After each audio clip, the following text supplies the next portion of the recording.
Okay, so when you're on your account, I signed up for an account with my school email. Up here, just so you know, is where if a participant was going to use their computer to play, that's where they would enter the code. I tried doing it on my phone and on the computer, and it is nicer on the computer. The phone, like the stuff's a little small, but it is doable. So what you want to do is go up here and press create. You can also go here, create your own lesson. That's what I'm going to do. Um, it says you can drag and drop stuff. I didn't even try to do that, but I'll play around with it. I'm going to title it Marsha Tester. And you add a slide. I think you have to do at least 2 things, like for a slide. So you can do add content to your slide. So here you can, like make it pretty if you want, like whatever the thing is going to be. Maybe it's a skill that you're having them review. You can upload images. So I'm just like picking random stuff that I have on my computer. I did not plan for this, but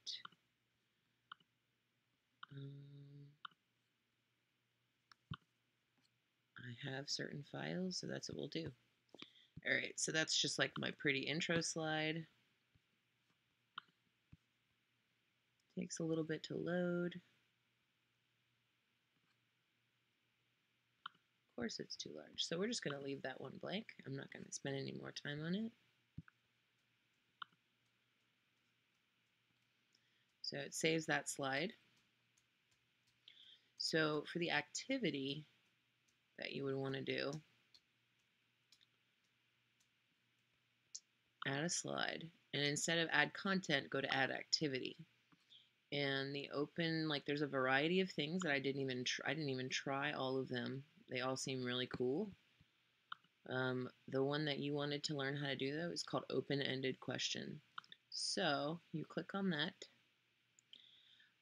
This is where you put the question and you want them to ask. So I'm gonna say describe one visual characteristic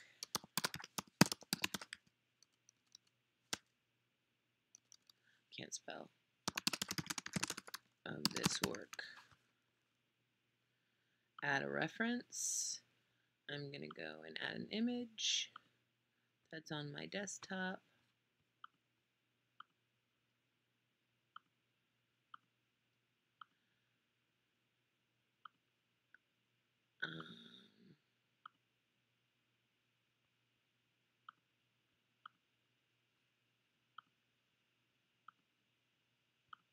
Okay, we'll go with this one.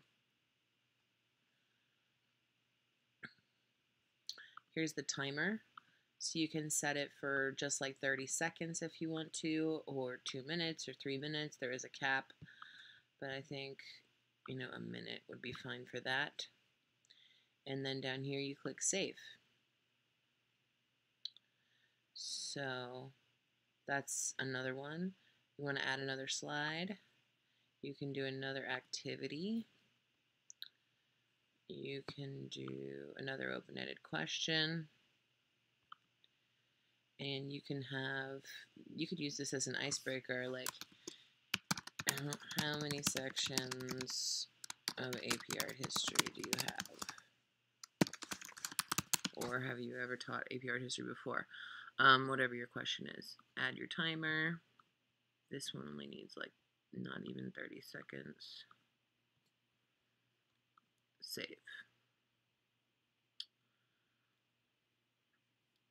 So you can keep adding to this. You can make different files, but this is one presentation. You can add a description. They make you tag it with grades.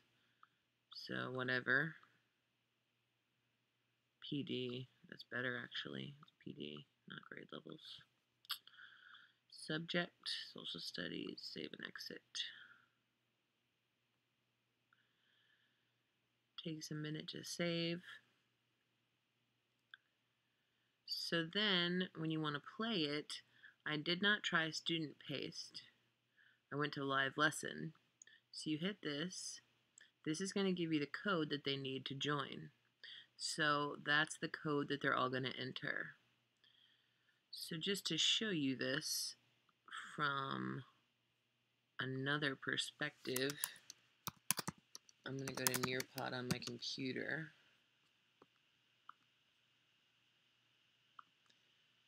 DMB CX. So I enter it here, DMB CX. I'm going to join. And this is where I put in my name. So I'm going to join this session. So that's what it shows me, because you're the teacher and you're in control. So I see this on my screen. You don't have to have it up on yours. In fact, I don't think it looks that way on yours. So here's where you go full, like I'm in teacher mode now. So this is how you would control it. You go here and you're going to start the activity and it'll give them the first question. So if I go back to student view, there, it gives me describe one visual characteristic of this work. Here's the image. I can expand it if I want to. This object is a semi-shiny black, this object has a semi-shiny black surface that is smooth. Submit. Alright, and I have to wait for you to move on. So over here, you can see my answer. This is teacher view again. So here I can hide student names, and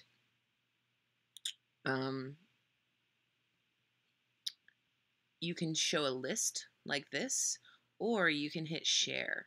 So if you hit share, it's going to share this out to everybody. So let's look at this. I'm going to hit share, and my name is blocked, but everybody who's participating, their screen is going to see my response, but they're not going to see my name.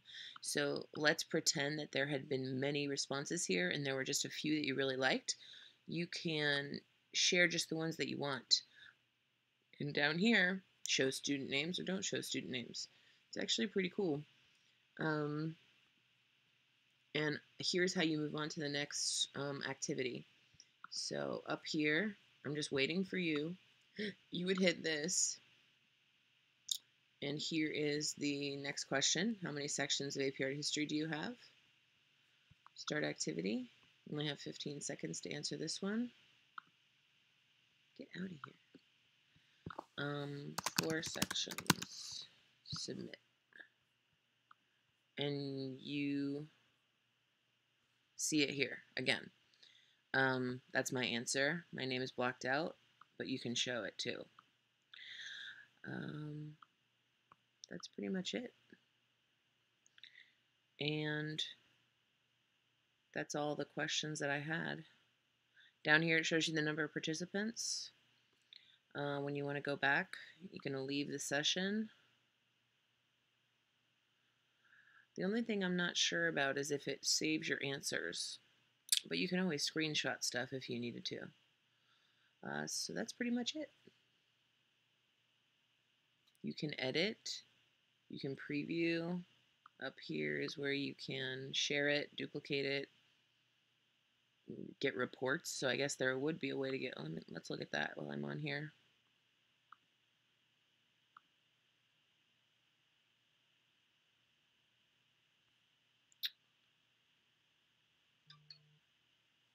So you don't see my answers, but you see the participation. So at least you can see that. That would be a good thing to show them for like how they can use it with their students. Okay, back to my library, and that is where you will find your stuff. Okay, that's it.